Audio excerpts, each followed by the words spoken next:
Shalom, this is your one with the men of Valor Camp. I want to give all praises to you, How Bashim Yahushai.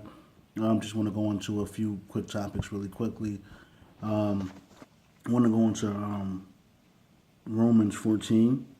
And the reason why I want to go into that is because at the end of the day, the next man can't believe for you. The next man can't save you. The next man can't necessarily convince you. You got to, go through it yourself, so to speak. I say that, starting with myself, starting that, and then with other brothers, I'm sure other people would attest to that as well. It's about building yourself up, but also, you have to pretty much just grow yourself. Sometimes it may take longer. Sometimes it's harder for certain people. You just kind of got to focus. Even when you lose focus, just trying to get back on track. But Romans 14 starts off as, him that is weak in faith, receive ye, but not to doubtful disputations. For one believeth that he may eat all things, another who is weak eateth herbs. So, that's kind of being proud and boastful too. Like, so you're believing that you could just do whatever and not have no consequences.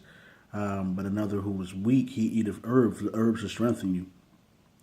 But let not him that eateth despise him that eateth not, and let him not which eateth not judge him that eateth, for God received him.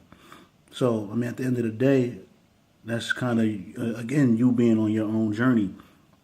So if one man got a way of doing certain, and it ain't off, then, that's the way he do things. If another man got another way of doing things, and he ain't off, that's his way of doing things. As it said, for God have received him. So you can't look at a brother crazy because that's his style, as opposed to yours. Because there's one way to get into the kingdom, and that's through Yahushua. But at the end of the day, there's no certain style or game plan to that. So it says, again, that's what it says, him and that is weak in faith receive ye. In the first verse. Now it says, who art thou that judges another man's servant? To his own master he standeth or falleth, yea, he shall be holden up, for God is able to make him stand. And one man esteemeth one day above another esteemeth every day alike. But let every man be fully persuaded in his own mind. So at the end of the day, you got to be fully persuaded in your own mind. Whatever, the case may be, you have to, focus and do your diligence or do your research or do whatever you need to do to be fully persuaded in your own mind. And again, I start with myself, and just talking about other people that may be going through things as well. You got to be fully persuaded in your own mind. Don't do something because the next man said, said something, or don't. I guess don't just go off the next man, because the next man not going to save you. At the end of the day, he's not going to save you. He can't save you. Elders can't save you. They say that all the time. And they've been in this thing for 30 years plus. When it boils down to it, you gotta be persuaded. You gotta focus on that. And ultimately, you gotta pray on it. Like I said, again, I always start with myself, and then going on to other brothers as well. We just gotta pray on it and make sure that we're fully persuaded and we're at peace. And of course, we have Ephesians 6 where it talks about us wrestling against the spirit and the flesh, but somewhere in there we got to try to find peace by being fully persuaded. Now, also just on to the next topic, for brothers that's going through a rough time, because at the end of the day, man, you might see people at camp, you might see people in passing or brothers, but no one really knows what's going on in your head. Most I do, but no one really knows your thoughts, what you've been thinking, what you dealing with. You might be losing your damn mind.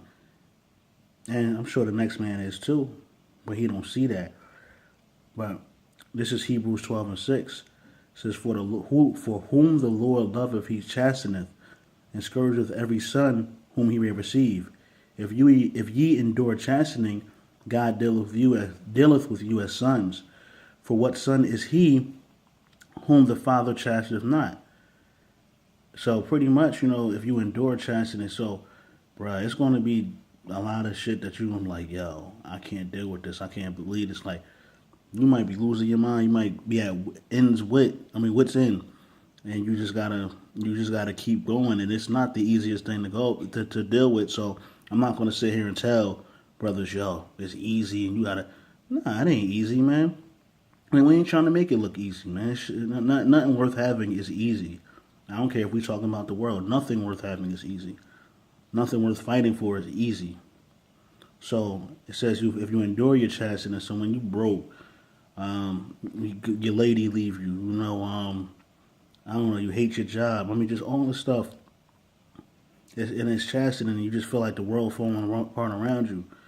You got to find a way to stand. Even when your weeks is like, when you're weak and you feel like your legs is collapsing, like, you got to find a way. And again, that ain't the easiest thing. Sometimes, you just got to pray. You got to fast. You got to meditate. But also, you just got to understand. I think that's a real important part of it, understanding why you're going through it. And sometimes, you may not understand it or get it now, but you might get it later. But nonetheless, it says God dealeth with you as with sons. For what son is he whom the Father not chasteneth? So if he don't chastise you, he's saying you're a bastard. So well, actually, that's the next line. It says, but if you be without chastisement, whereof all are partakers, then ye are bastards and not sons. So we wanna be sons, and I'm not, no one wants to go through do hardship, but we got to. Like, that's like going to the gym. It's gonna be pain, but there's gonna be results too. Same thing with Yahweh Shai. He didn't want to go through that, but he had to. For our sake, at that. And it says, furthermore, we have had fathers of our flesh which corrected us, and we gave them reverence. Shall we not much rather be in subjection unto the Father of the spirits and life?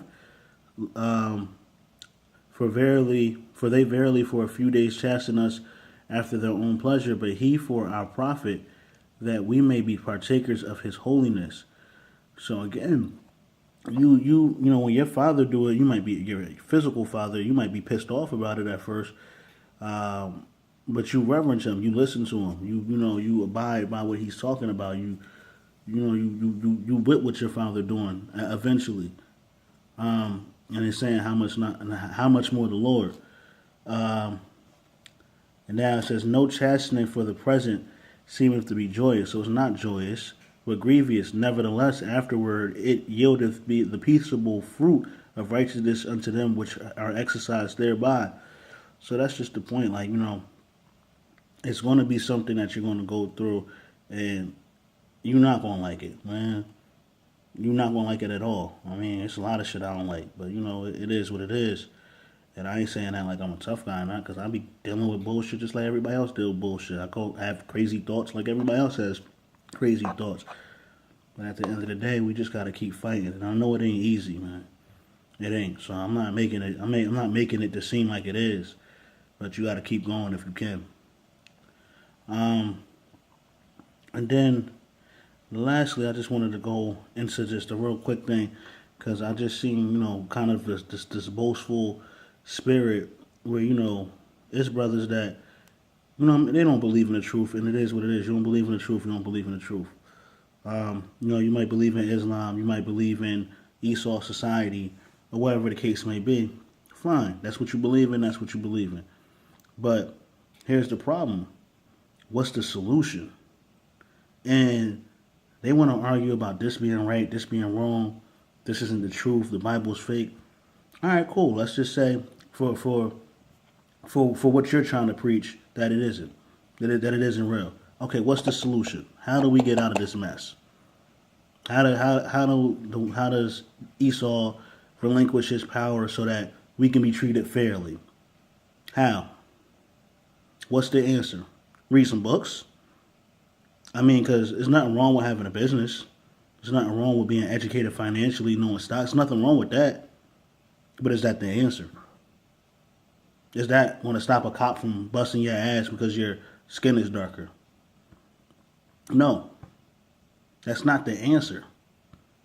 It's maybe a short-term answer to maybe individuals or a few people's problem. But when it comes to us as a whole, that's not the answer. Should we be more economically sound or financially sound and have more knowledge? Yes, absolutely. But that's still not the answer. And that's still not how we're going to get out of here. And, people like that, they can study their ass off. They can know everything. It's not about debating. Because some people want to know people more than other people. I mean, it is what it is. Different people have different gifts. So just because you know more than the next person, don't mean that you have the right solution, man. And that's why I'm just going to leave it with 2 Timothy chapter 3, verse 7. Well, actually, let me go. It might be a little more into this. I'm going to start at the top. This know also that in the last days perilous times shall come. Now, I mean, U.S. just fired missiles or rockets into Syria, so it's perilous times, and we're not seeing it. For men shall be lovers of their own selves, and that's twofold because you're a lover of your own self, meaning you're selfish, but also you could be a lover of another man as well. So that's going on as well. But lovers of your own selves, this is kind of being selfish, praising yourself, covetous, boasters, proud, blasphemers, disobedient to parents, unthankful, unthankful and unholy. So that's pretty much what's going on right now as we speak. And I mean, truth be told, it's been going on for centuries, but it's evident and it's going on more now. Without natural affection, truce breakers, so liars, pretty much false accusers, liars, incontent, fears, despisers of those that are good. So when you try to do something positive or tell somebody something good, they fuck out of here with that. Like, you know what I mean? So they're despisers of it. And like I said, it's like you don't gotta believe in what we believe in, but give us an answer. What's the answer? Like, what's the solution? Traitors, heady. It says traitors, heady, high-minded, lovers of pleasures more than lovers of God. I mean, and that's kind of all right. We economically sound, and you doing all that for stuff that you can't even take with you when you die. Having a form of godliness, but denying the power thereof, for such turn away. So people that think they're gods, they're having a form of godliness, and maybe some people don't even know that they're doing that. I mean, but they're denying the power, because at the end of the day, you still a human, you still flesh. For of this sort are they which creeped into houses and led captives silly women laden with sins, and led away with diverse lust. So they have diverse lust. They're seeking after everything without beside the Father. And it says that they're ever learning and never able to come into the knowledge of the truth. And that's the point. Man, you can know all the shit in the world. What's the answer? What's the solution? You got all this knowledge, but how does it help everybody? And I'm not saying that you won't teach it, but but how does it help everybody? It just helps you. And there's nothing wrong with helping yourself. Go right ahead and help yourself. I encourage that. I don't think that's a bad thing to do, but it ain't the answer.